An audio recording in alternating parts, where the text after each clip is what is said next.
George Washington's farewell address emphasized the importance of national unity, problematic foreign entanglements, the preservation of the Constitution, and the dangers of political factions. Apparently, no one was listening when Washington mentioned political factions because as soon as he left office, the American two-party system was born. Although there is no single bullet that led to the death of the framers' Electoral College, surely the early political parties played the dominant role. Alexander Hamilton led the Federalist Party, which advocated for a strong federal government, manufacturing, and a loose interpretation of the Constitution.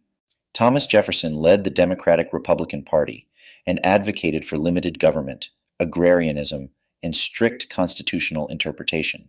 With these early camps establishing their ideological foundations, their policy pursuits became the priority. As the framers' method faded away, capturing the presidency and denying the opposition was all that mattered to ensure that America was on the path to political purity.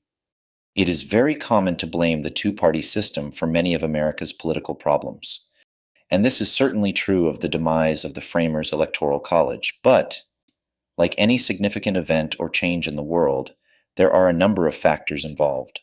So, the primary question of this video is, what are all the causes that led to the failure of the framers' Electoral College? Secondary questions include, what were the results of the 12th Amendment which changed the presidential election process? Why wasn't the district method chosen to choose electors when the 12th Amendment was debated? And finally, why did state legislatures choose the statewide general ticket system to determine electors?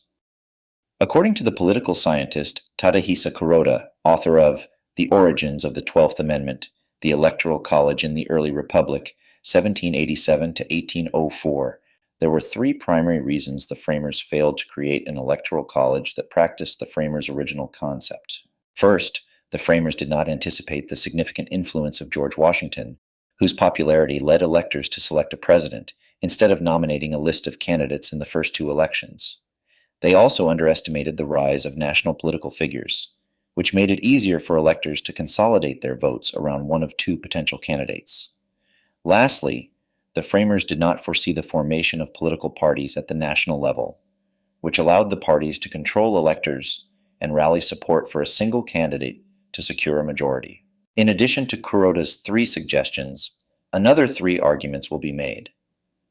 Foremost, the creation of the presidency itself, as a national office, would foster an environment for national political parties to organize across state lines, unseen in America's short history. This separate office laid the groundwork for Kuroda's argument that the framers underestimated the forthcoming national two-party system. Next, the national figures that arose so quickly can be explained through the party's nominating procedure. This was called the Congressional Caucus. Party members in the House and Senate gathered to choose their nominee with the hopes of winning the presidency. The most critical cause, however, is constitutional language. Two key phrases ultimately led to the demise of the framers' Electoral College: the Majority Electoral Vote Clause and the open-ended language of the Elector Appointment Clause. The Majority Elector Clause states that a candidate who receives a majority of the electoral votes automatically becomes the president, bypassing the need for the House of Representatives to make the selection.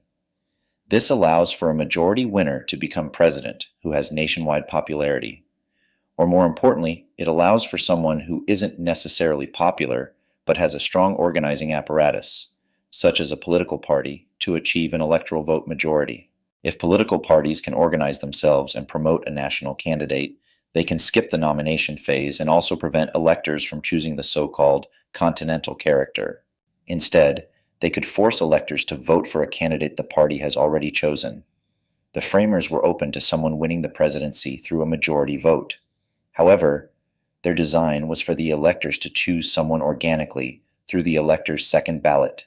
Unfortunately for the framers' Electoral College, the two early political parties organized themselves, coalesced around a single candidate, and told electors in their home states to vote for said presidential candidate. Instead of a continental candidate with great appeal across the several states, the two parties gave the country two options to choose from. If the language of the Electoral College did not include the Majority Elector Clause, the electors would nominate 5 candidates for the House to choose from in every election. The second clause that led to the downfall of the framers' electoral college was the elector appointment clause. How electors were chosen was left to the discretion of each state legislature.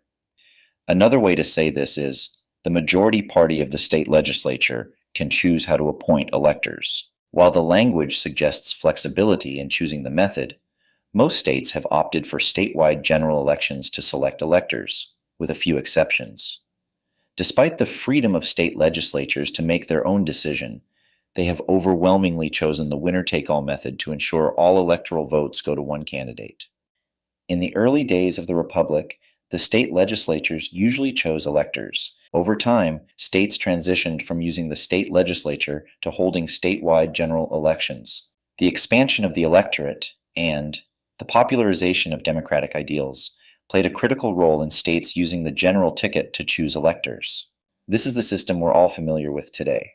If the framers had designated a method that required a variety of electors instead of the winner-take-all, parties would have found achieving a majority for their candidate much more difficult, and it's likely the framers' electoral college would remain today. The creation of the presidency led to the formation of political parties and indirectly led to the downfall of the framers' electoral college. During the period of the Articles of Confederation, the United States did not have organized political parties at the national level. Voting in Congress was conducted on a state-by-state basis, with each state having a single vote determined by its state legislature. Two informal national groups emerged during this time: the Federalists and the Nationalists. The Federalists favored a weaker central government that respected state sovereignty, while the Nationalists advocated for a stronger central government and sought relief from majority power. Despite the presence of these groups, party organization was limited. When the framers created the office of the president, they unknowingly created a national electoral process to fill that office. Shortly after signing the Constitution, the framers organized themselves into the Federalist and Democratic Republican parties. To win the presidency and further their agendas, they created the Congressional Caucus to choose their own nominee. With a nominee in place, the function of electors became mere points to win a majority. The framers' intention for independent and thoughtful electors was undermined when parties gained control over them. Electors became mere puppets of their political parties, with their constitutional prerogative taken away, and the House of Representatives' role of selecting one of 5 elector nominees became a backup in case of a tie or no majority. Today we know this as the House contingency election, which is often associated with fear and the potential to trigger a constitutional crisis. With a new national campaign system, politics might not be as local as we may think. George Washington's overwhelming popularity and unanimous support in the first 2 electoral college elections contributed to the failure of the framers' electoral college. His universal appeal led to the normalization of electors selecting the president rather than nominating a candidate. Washington's elections and unanimous approval allowed parties to develop and organize their interests in Congress. After Washington's tenure, the 2 parties both had candidates ready to win the presidency.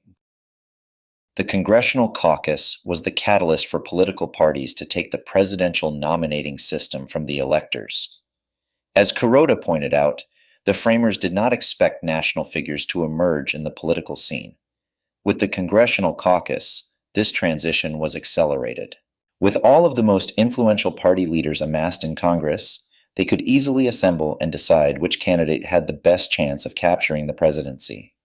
Once decided, parties would demand electors to vote for their chosen candidate instead of using their own judgment. The Congressional Caucus was first used in 1796 by the Democratic Republicans in Philadelphia to formally choose Thomas Jefferson of Virginia for president and Aaron Burr of New York for vice president. Suddenly, the vastness of the new republic was reduced to a handful of party members meeting in the same city, who could then artificially create a continental character. The Congressional Caucus reduced the framers' electoral college to a mere point system. Ultimately, the framers' electoral college failed to function when put into practice because of a collective action problem. By definition, a collective action problem is a scenario in which there is a conflict between the individual interest and the group interest. Political philosopher David Hume wrote in the book, The Treatise of Human Nature, about two neighbors draining a meadow in coordination. But with the introduction of too many neighbors, the meadow may be drained completely. In the case of electors, if one state divides their electoral votes proportionally or by district, but another state awards all electoral votes to the winner, the party's candidate that used winner-take-all will have an advantage. The framers' electoral college failed because of the party's interest in capturing the presidency. Allowing the opposition party just a few votes may end up deciding the election outcome. This is more than theory, as this was the case in the first election after Washington left office. In 1796, the states used a variety of methods to choose electors. The three systems used were the legislature, the general ticket, and district-level voting. The states that used the winner-take-all method most often gave all of their electoral votes to only two candidates. Even if electors didn't vote for their party's presumed nominee, they avoided voting for the opposition's candidate. On the other hand, states that used district voting saw electoral votes split between the majority party and the opposition. This isn't surprising, but what's important is that Thomas Jefferson lost the election by 3 votes in 1796. If the winner-take-all method had been used in North Carolina, Pennsylvania, and his home state, Virginia, Jefferson likely would have made up the difference and been the second president of the United States. Not only did Jefferson lose, but the election resulted in an awkward sharing of the administration, with Federalist John Adams as president and Democratic-Republican Thomas Jefferson as vice president. Jefferson learned a valuable lesson that would not be forgotten in future elections. In 1800, another electoral controversy arose as Thomas Jefferson and his running mate Aaron Burr, both Democratic-Republicans, tied in electoral votes, sending the decision to the House of Representatives. On the 36th ballot, Jefferson was chosen as the next president. In the aftermath, serious consideration to designate separate electoral votes for the president and the vice president began. This eventually became known as the Designation Amendment, and eventually became the 12th Amendment to the Constitution. It would eliminate sharing the presidency between opposing parties and ties between the same party by making electors designate their electoral votes for the president. During the debates for the 12th Amendment, there was an opportunity to specify an elector appointment method. James Madison called for an amendment to establish a district mode, claiming it was mostly, if not exclusively, in view when the Constitution was framed and adopted. Thomas Jefferson made it known his preference for a district method to choose electors, but conceded to electoral politics. All agree that an election by districts would be best if it could be general.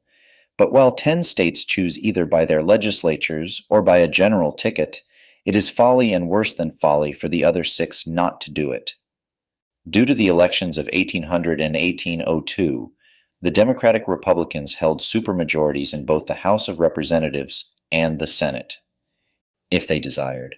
The Democratic Republicans could change the language of the Constitution and mandate district elections to choose electors. However, once the 12th Amendment passed, no changes were made, and states could still choose their electors as they wished. Party interest and the winner-take-all method survived. The result of the parties taking over the Electoral College turned our presidential system into a centralized, candidate-centered national election system. This is a far cry from the decentralized and deliberative process created by the framers.